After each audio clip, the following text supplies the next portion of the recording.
Hey everybody.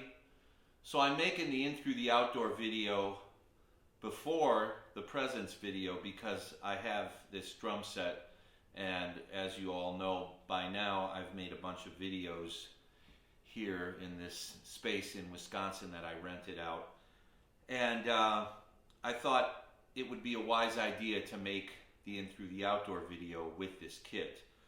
So I'm kind of putting this together on short notice. I haven't really done as much research on In Through the Outdoor as some of the other albums, but off the top of my head, what I know about the album is it was recorded in 1978. It was recorded at Polar Studios, which at the time was a fairly new studio. I think it had just opened that year in Stockholm, and it was owned and operated by the ABBA people.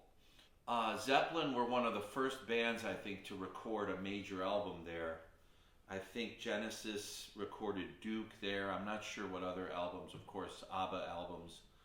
But the studio, I think, was pretty high-tech for the time. And Zeppelin had been rehearsing at Clearwell Castle. They were rehearsing the new material for the album a few months before. And they went into the studio in late 78, I think it was like November of 78, and the album came together pretty quickly, if I'm not mistaken. I think it was recorded in like a month or 6 weeks or something like that, maybe even less.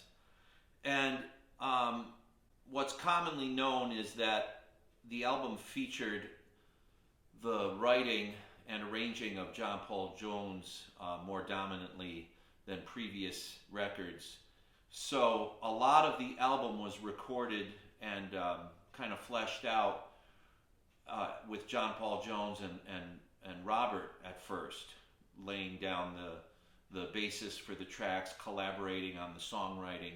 As a matter of fact, there are only a few songs in the band's history that don't bear Jimmy Page's name as a composer.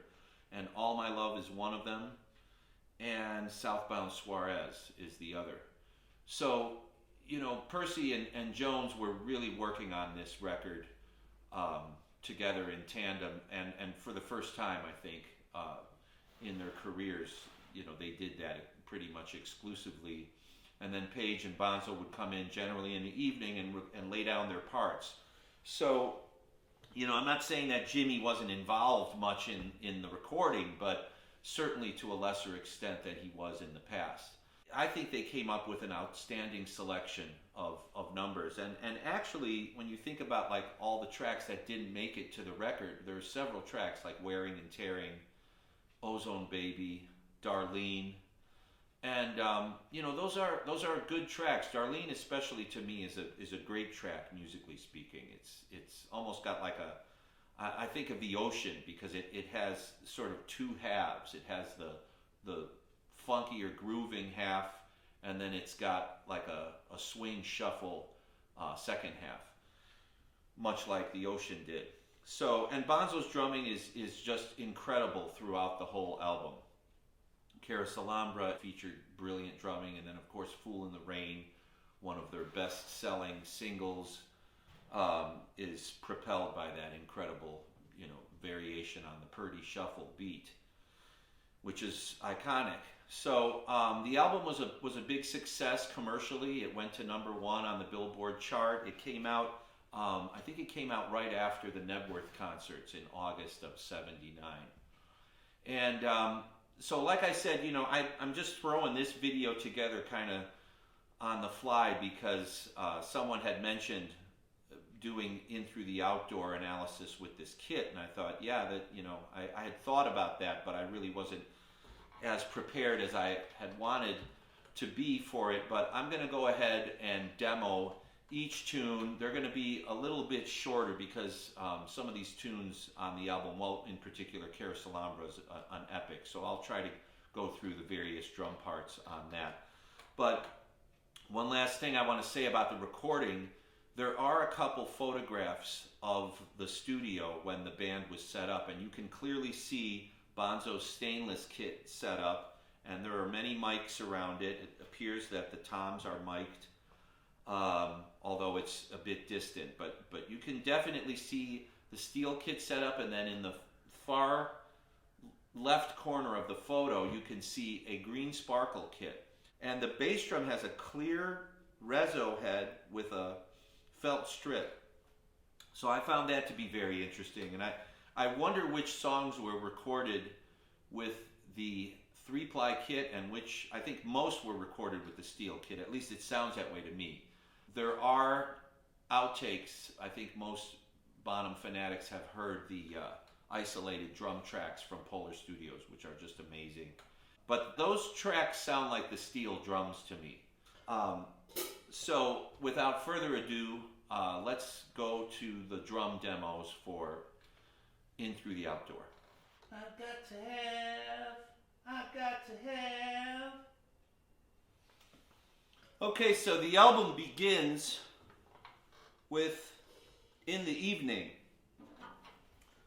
So the song starts out with this trippy introduction that Jimmy Page plays with the violin bow and a gizmotron, and Bonzo's playing the timps, and they're sent through a phase shifter, much like he did when he did Moby Dick.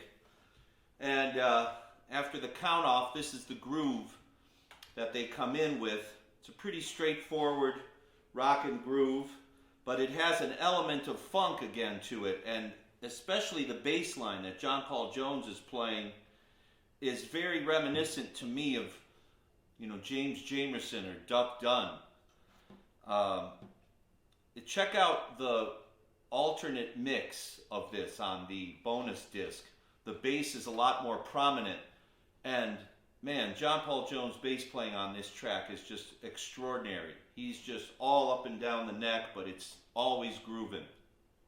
It really sounds a lot like James Jamerson type bass lines to me. So they hit the groove pretty strong on this and don't let up. So this is the main beat.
Okay, so that's the meat of the groove.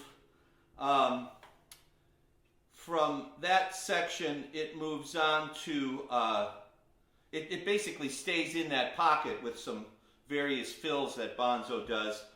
And from that point, it moves on into the guitar solo, which is more of the same groove. And then it goes into a halftime groove in this little sort of lighter interlude section. Bonzo goes up to the ride cymbal and he plays really nicely and dynamically with the snare drum. I'll demonstrate that part here.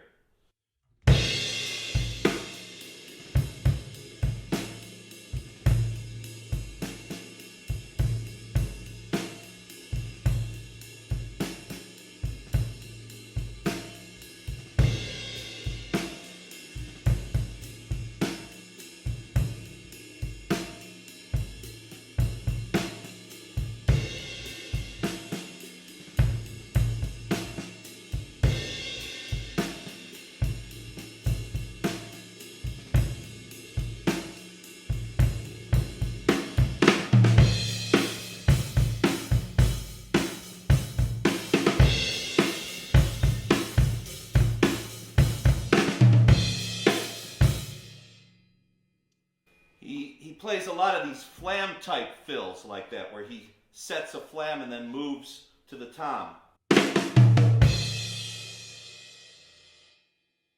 So So that's a left-right flam, and then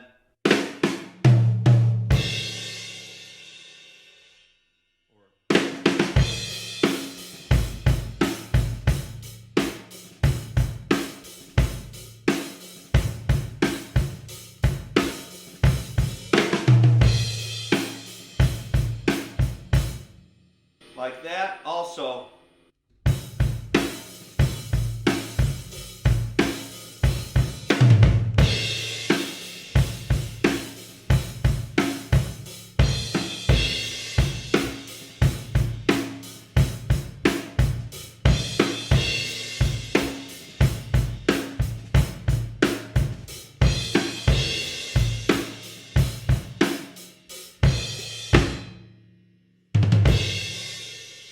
now I'm not quite sure how he does that. The way I do it is I do a double stroke in the right hand and a single in the left. So it's like a 3-stroke rough, but with a double into the crash. So that's like this. So off of the tom, that would be.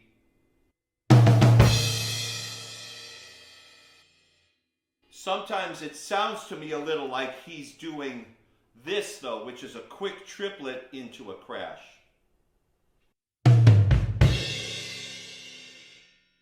So at tempo that would be.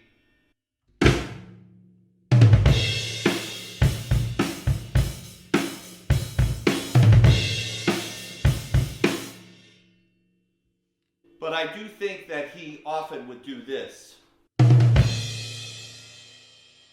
You could start with the left hand and do a 3-stroke rough into the crash. So that would be left, right, left, crash, like this.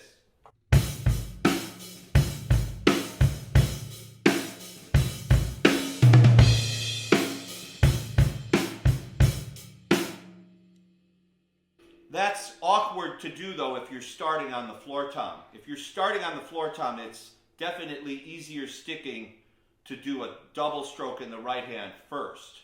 Again, like this.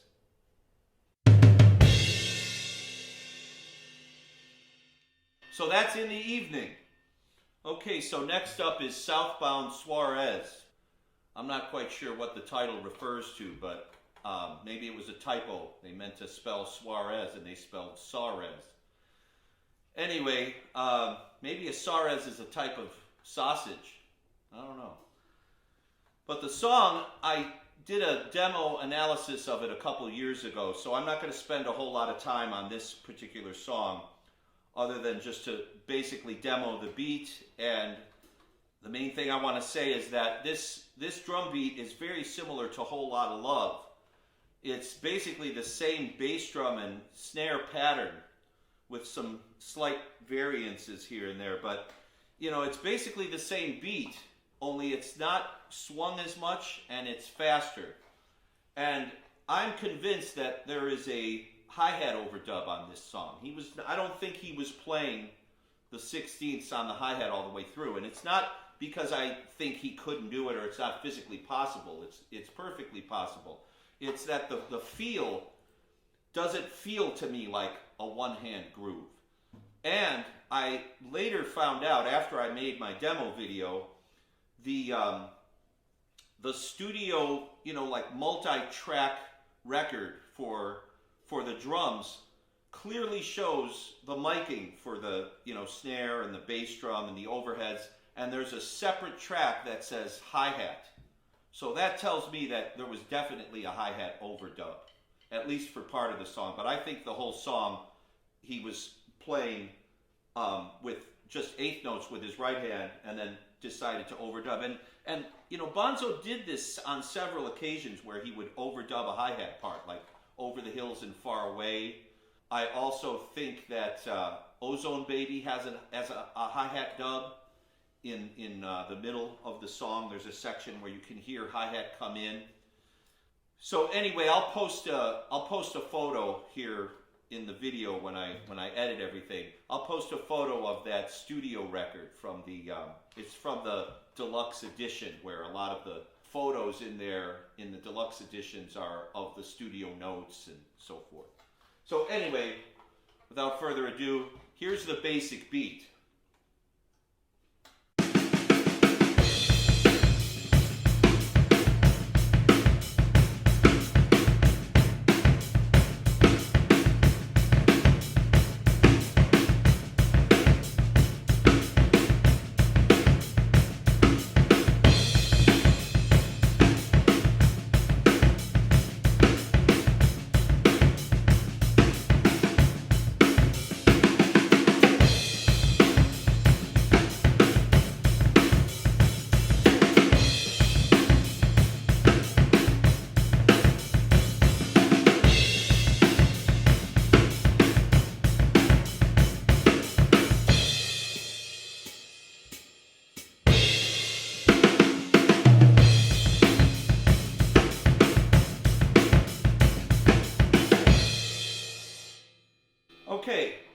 when he plays those little accents, da da da da da da da, you know, you could play a double stroke to the a double stroke in the right hand like this. It's one way of doing it, or you just lead with the left hand, which is what it sounds to me like what he did. I'm sorry, lead with the right hand, like this.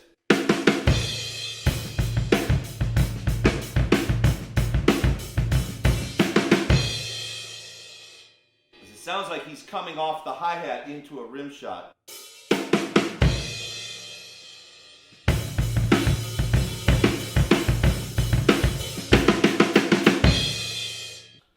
There's a couple other fills in the song, triplet fills, but aside from that, that's pretty much the entire song. So, like this.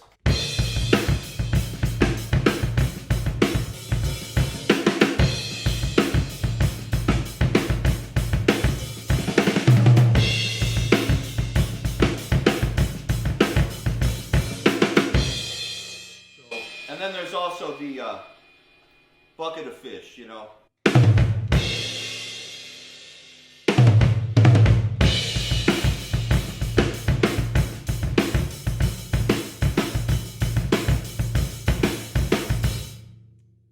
Yeah, I don't think it was that. I think he overdubbed this.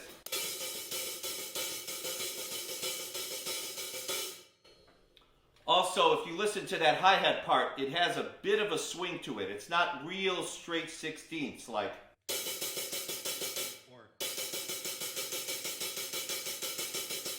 It has more of a swing.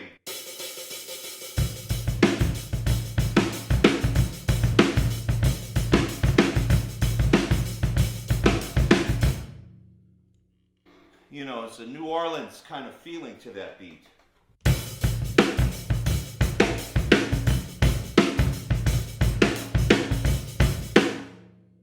But of course, to play those accents, you would have to alternate. So you'd have to go.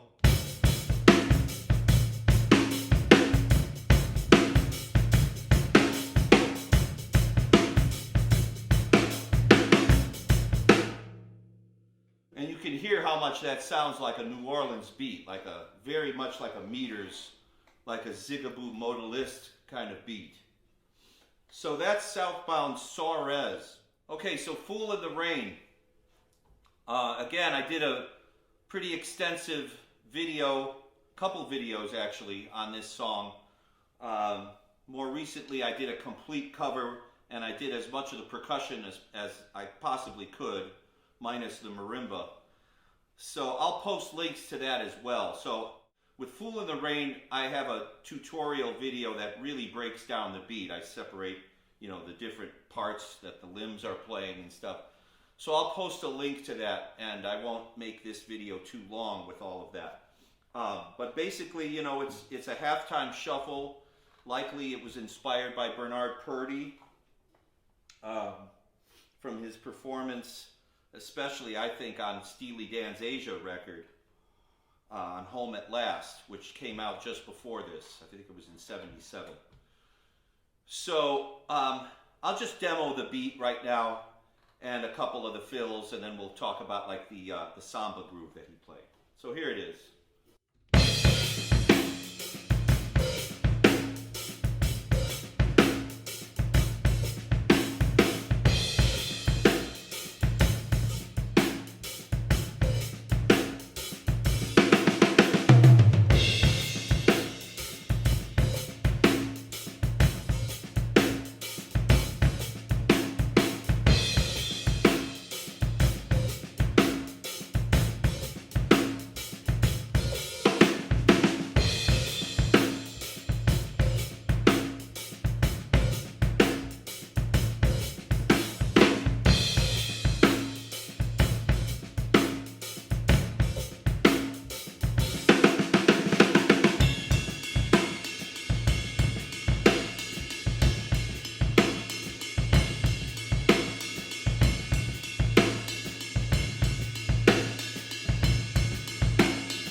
Okay, so that's the beat. That's basically it.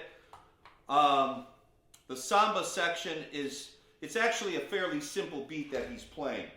So I'll just break that one down a little bit. He's just playing 16th notes on the snare, but there's a lot of accents. And the bass drum and hi-hat are playing on the downbeats. And that's basically it, like this.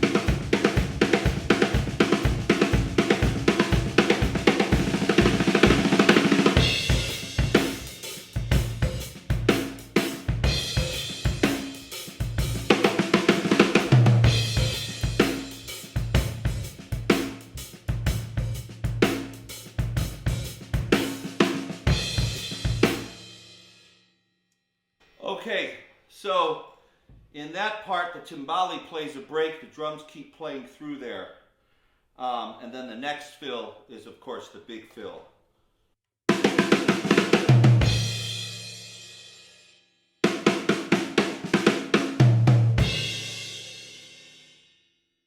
So that's basically Fool in the Rain. Like I said, check out my demo analysis video. I'll put the link in the description to that video. Let's move on. Well, she took my heart, she took my keys from in my old blue dungarees, and I'm never going to Texas anymore. Now my baby's gone, I don't know what to do. She took my love and walked right out the door.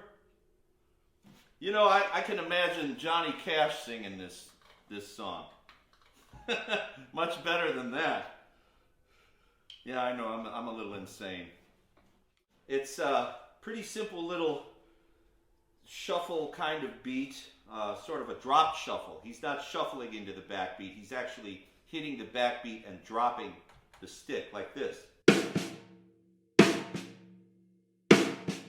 So that's...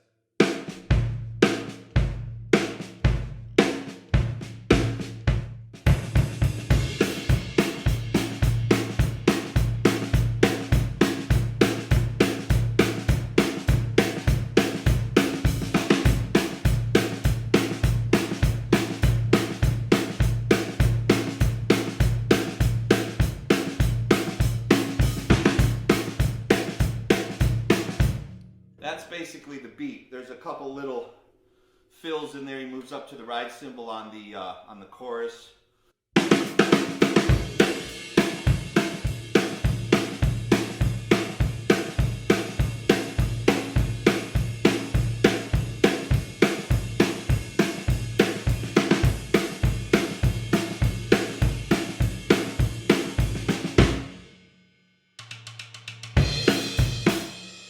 At the end, he does a couple of...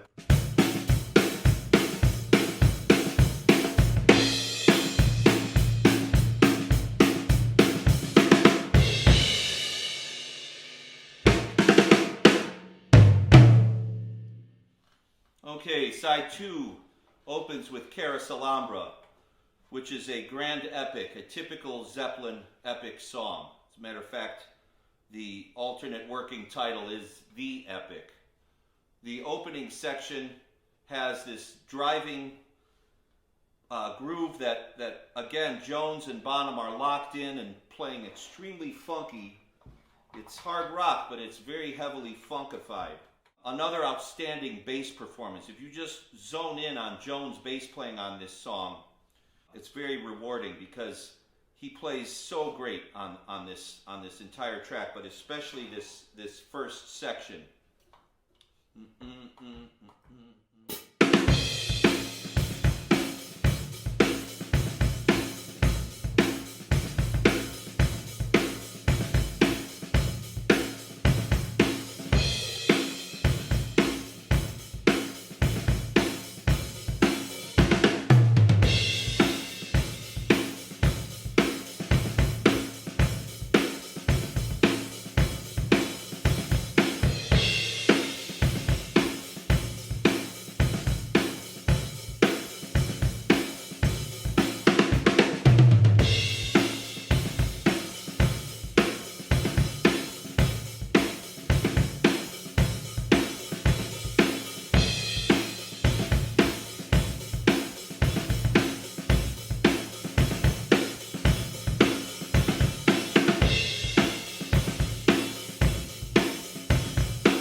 The next variation that Bonzo comes up with is a two-handed thing on the hi-hat, and he kind of flips the backbeat around.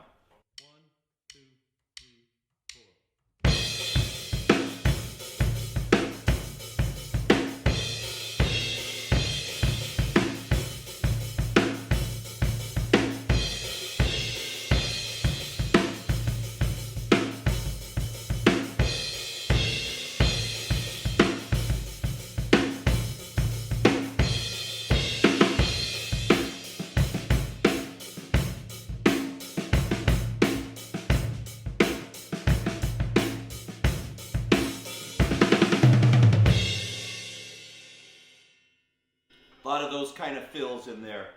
I would have loved to heard them play this live. They were allegedly considering playing it for the 1980 fall tour before Bonzo passed away. And man, it would have been great to hear this song played live, because I'm sure Bonzo would have thrown in a lot of great fills, much like he did on other epics like In the Evening and Achilles' Last Stand. Once again, as I always stress, Bonzo playing with the riff, playing with the melody, and with the guitars to give it, you know, an extra feeling of being locked in. So at tempo, this is that groove.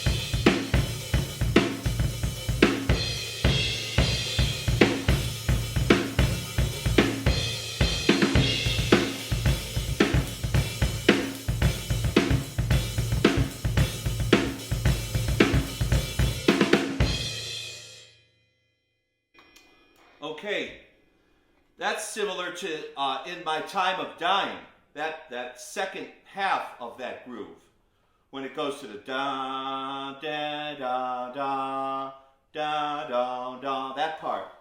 He's playing.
Some really nice fills in the middle there. And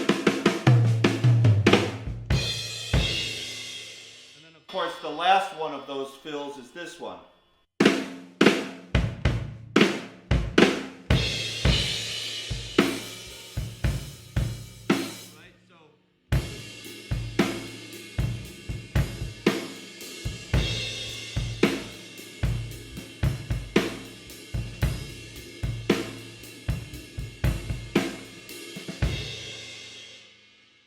A lot of ghosting in those parts.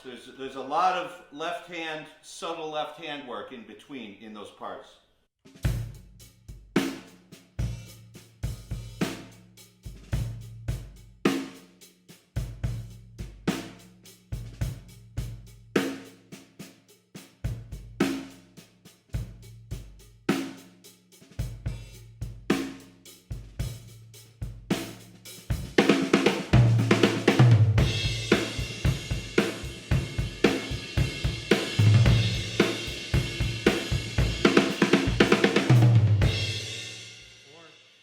Oh yeah, there's another cool fill in there that I almost forgot. This one.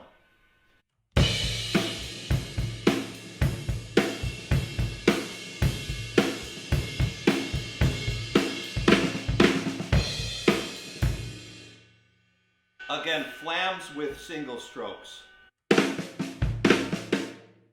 At this time, it seemed Bonzo really liked these flam tap type fills, like.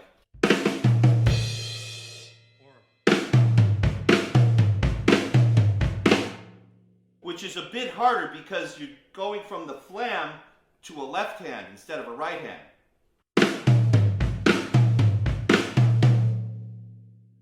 You know, it's a little more difficulty in getting up, especially with the 15-inch, 15 by 12 tom, which of course sits up higher.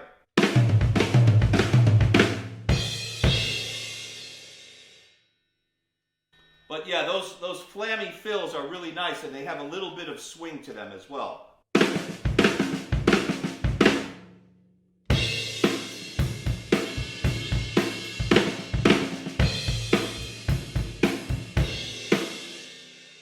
Okay, so once we come out of that slow section, we get into the more like cybernetic sounding Jonesy on the GX1 Yamaha synthesizer and all the cool bass effects. I think he's, I don't know what he's running the bass through, but it's got like a Bootsy Collins kind of sound, like a whamp, whamp, whamp, whamp, whamp, whamp, whamp. Almost sounds like a wah-wah with some sort of a filter on it.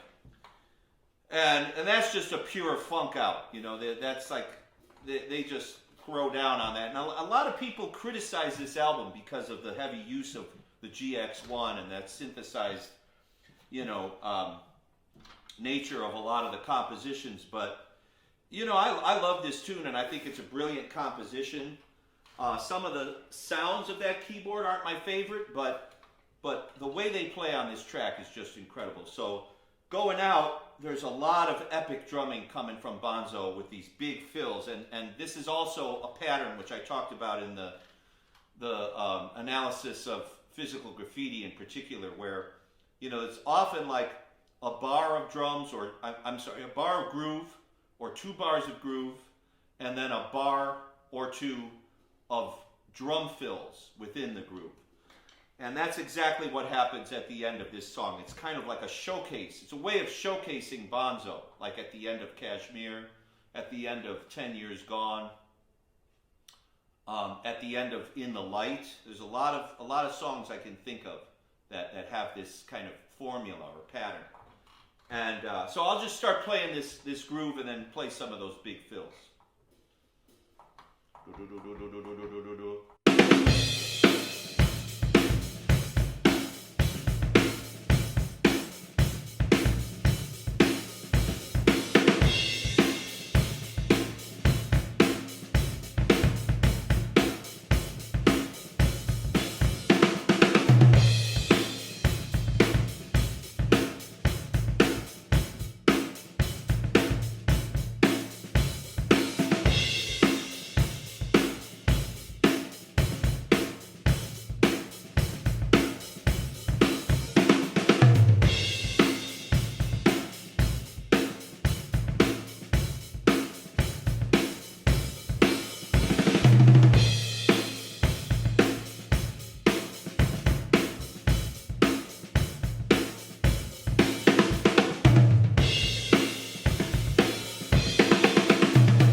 So that kind of thing. And as the song ends, Bonzo keeps playing those big fills within the space from the between the don don don da da da da da da da da da bom bom bom. So I'll play a few more of those, and that's basically the end of the song. It fades out on that, goes up on the bell.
You know, when I first heard those isolated drum tracks from Polar Studios, and especially All My Love, I was actually kind of astounded at how heavy he's playing, because on the final mix, the final recording, the drums almost sound a bit subdued, especially during the main verses.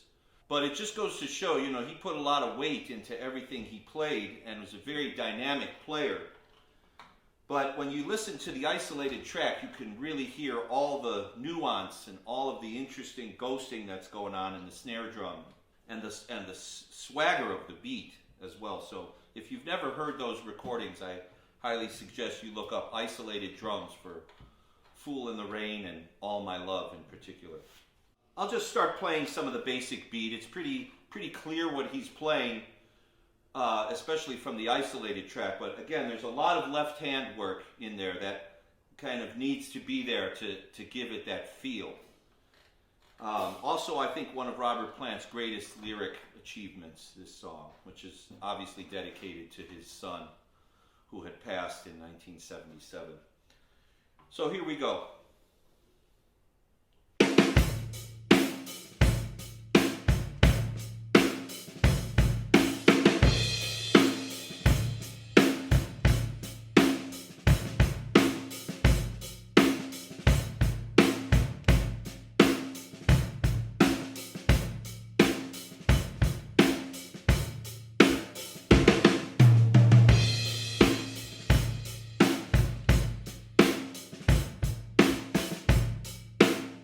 So I'll just stop right there and just say, you know, the snare drum is often being played on all beats, like this.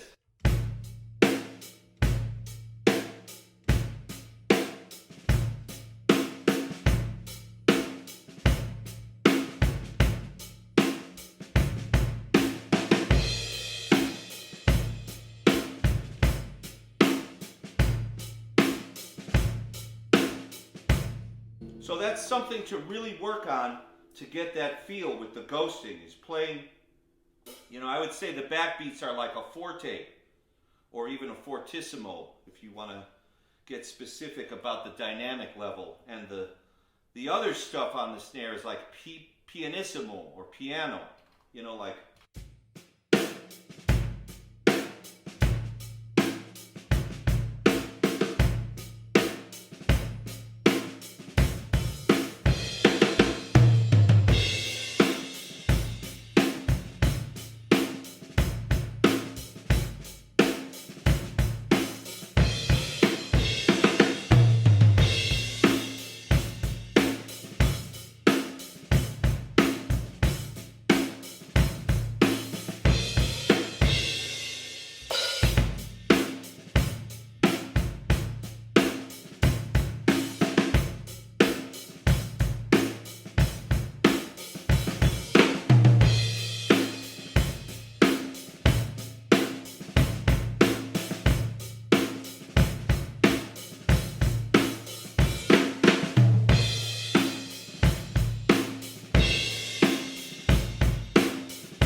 let's look at that beat.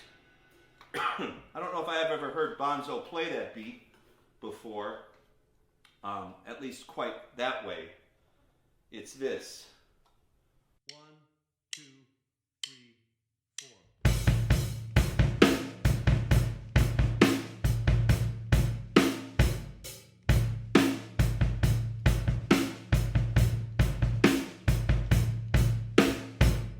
That's the beat, and to play it at tempo is a little trickier because of the just the way it lays and the fact that it's 3 strokes in a row.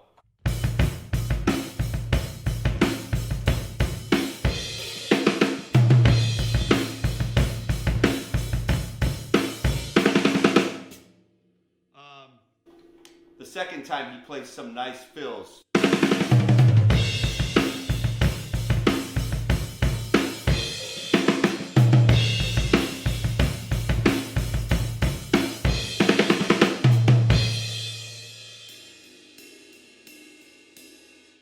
So that, for example, again, it's like stick leading or hand leading. He plays. You could do that. You could do. That's right hand into a right hand crash.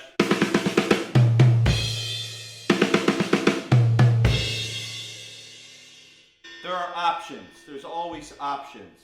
And without having seen him play it, we don't really know how he played that. He might have all been with the right hand as he finished it out. That's basically the main groove of the song throughout, aside from that one little interlude. As the song goes out, he plays some fills again. Again, that pattern of alternating between the groove and a fill. All of my love in there. So he's, I'll try to play some of those fills. Let's see if I can remember them. So,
that's the last fill that's audible on the studio release, but if you've ever heard the extended ending, you should check that out because they continue playing for a couple more minutes and it's really beautiful. I mean, it's a great guitar solo. Jimmy plays a short guitar solo as they go out, and Bonzo's playing all these different fills, and it's just really fantastic. So I highly encourage you to seek that out and check out the uncut ending of All My Love. So those are the key fills at the end. I think I remembered all of them. Without hearing it with music, it's a little challenging, but you've got this one.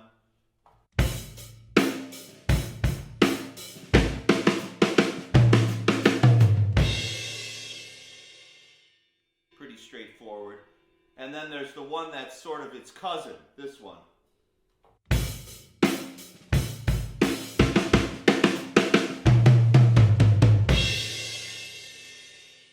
Which is a really nice variation on that fill. Okay guys, so we come to the last song on the album, which is I'm Gonna Crawl. And I really love this song. I mean, I love a slow blues anytime Zeppelin plays one, but this song has such a great feeling to it, and it alternates between this really moody, slow blues and a heavier kind of weight, in those sections every little bit. It's just a really nice contrast, I think, compositionally. It's a somewhat different beat that Bonzo is playing for a slow blues. I mean, he often, plays a 12/8 blues like this, but this one is tailored perfectly to the song. He drops these really nice ghost notes that are a little bit more separated and really give it a nice texture and a nice feel. So I'm just going to play through the beginning verses of the song, and I'll demonstrate that.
Okay, so let's take a look at the beat. It's a straightforward 12/8 beat, but the ghosting comes between the bass drum notes on the and on the downbeat. So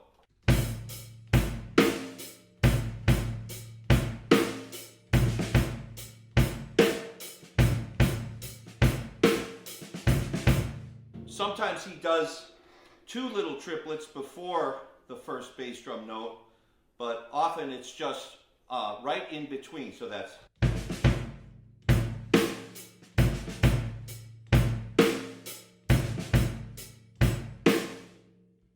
Filling up the space with those two triplets is, just classic old school blues drummer type technique.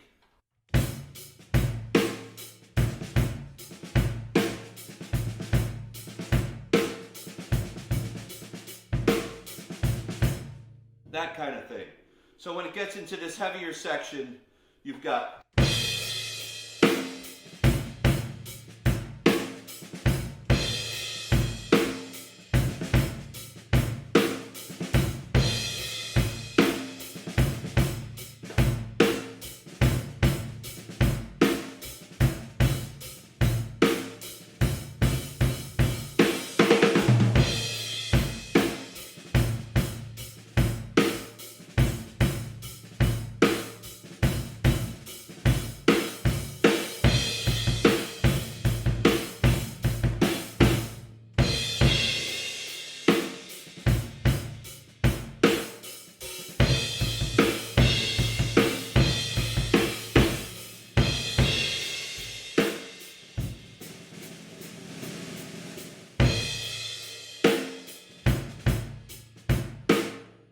nice little press roll there coming out,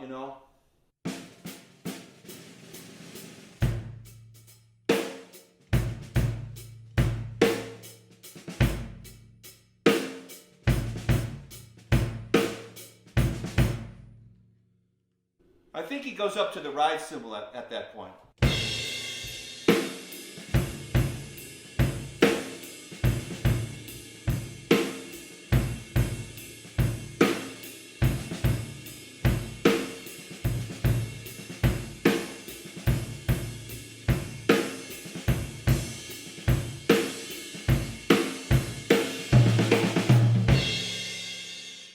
So there's a guitar solo, and then coming out of the guitar solo, the last verses, he does some really cool little variations in there, like.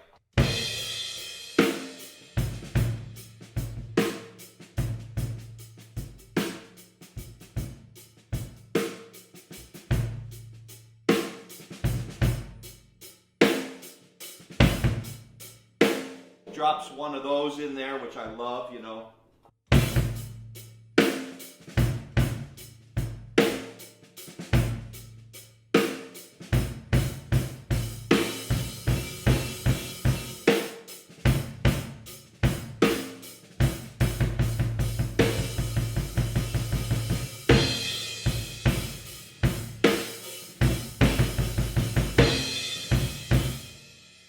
Kind of thing.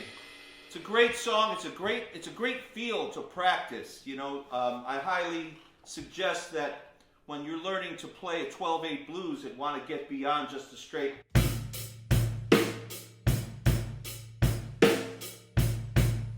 You know, go ahead and throw in those triplets leading down into the bass drum beats.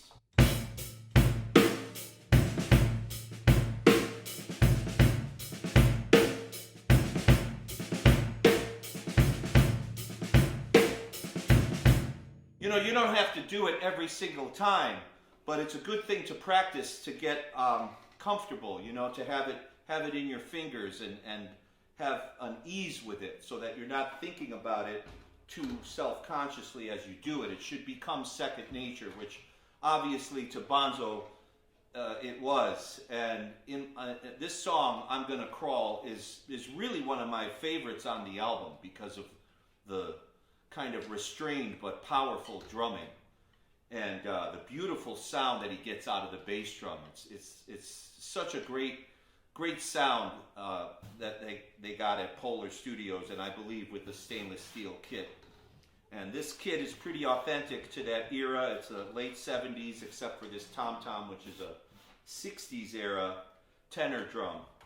And this is my old 1970s era 6.5 402 Supraphonic. So, you know, there's some other songs that didn't make the cut, like I had mentioned, Ozone Baby, Wearing and Tearing.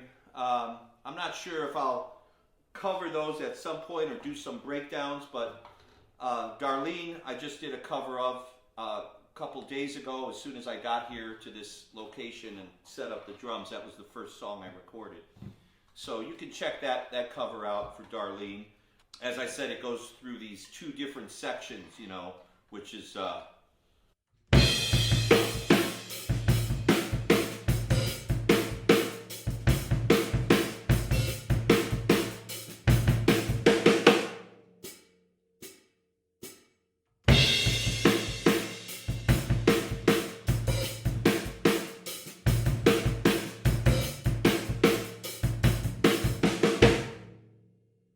then you've got this section.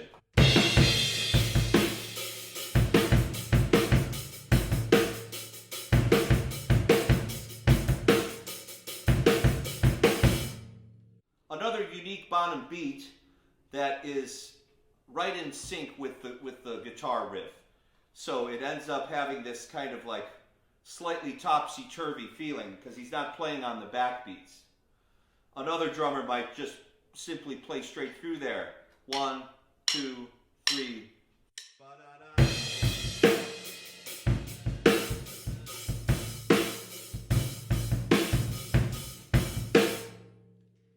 So you can imagine what that would sound like. You know, it would sound good, but what Bonzo plays is so distinctive and it works, you know, just so great. A lot of big fills on that song. Got this one.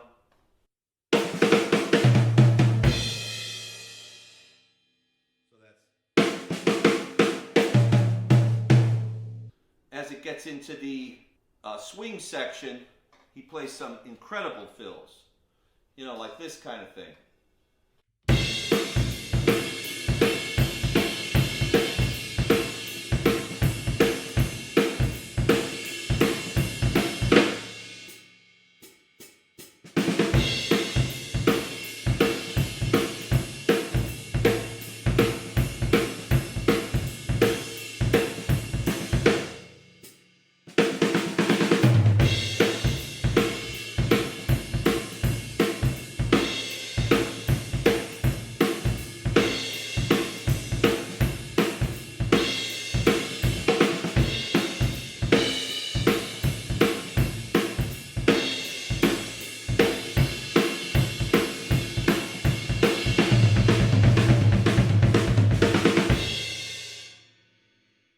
Okay, so that one I'll break down right now. So that starts right on the downbeat. 1, 2, 3, 4.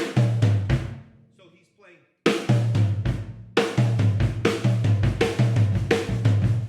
But what ends up happening with the left hand is it's playing alternate with the right hand. So you've got this.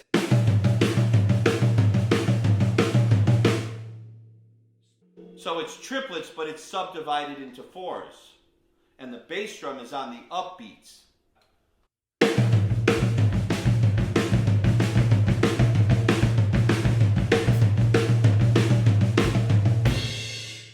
But he comes out of it with the triplets on the snare, so.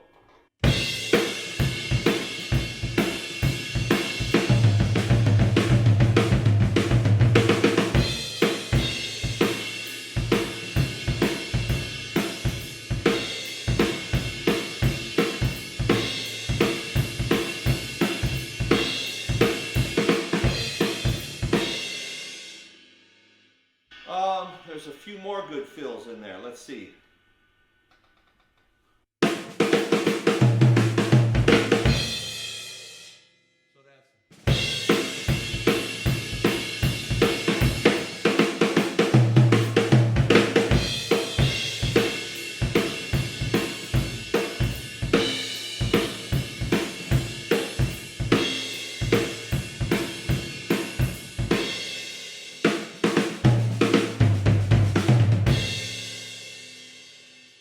and then, of course, the fade-out fill, always the hippest fill, right? The fade-out fill is this one.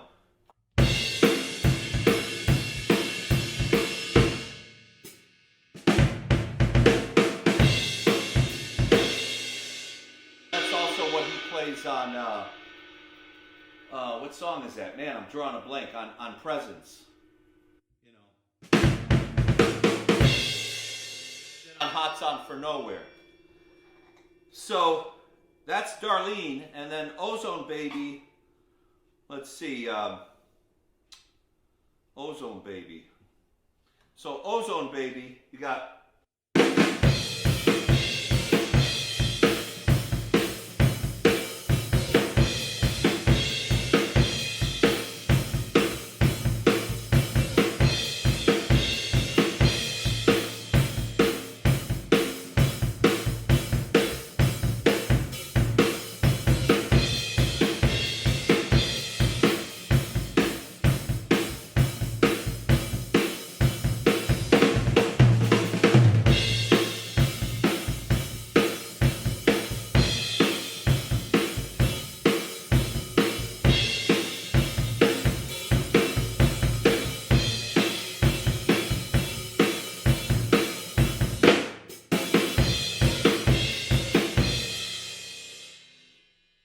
that's another one that has some huge drum fills in the outtakes, the isolated drum tracks. He plays a lot of stuff like this.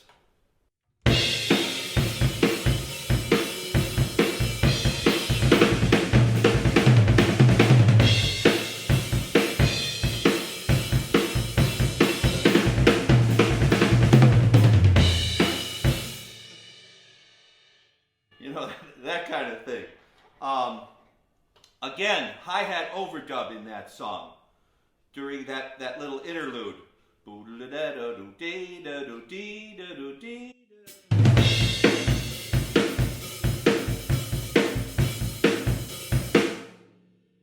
those hi-hat notes sound like they're going straight through. It's not like... So he's... And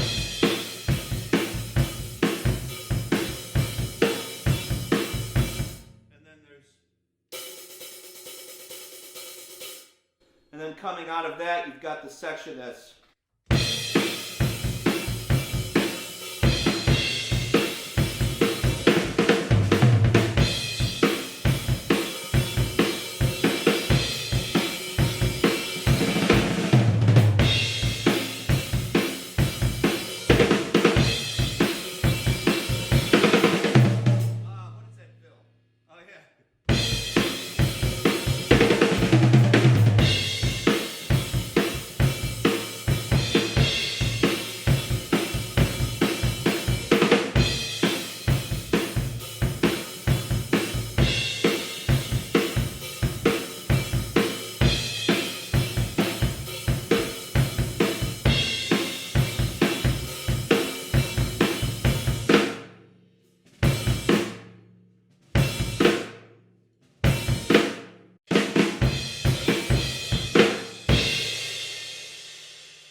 The other tune is Wearing and Tearing, which is just an absolute, you know, ball breaker.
That's basically the drum part on that tune.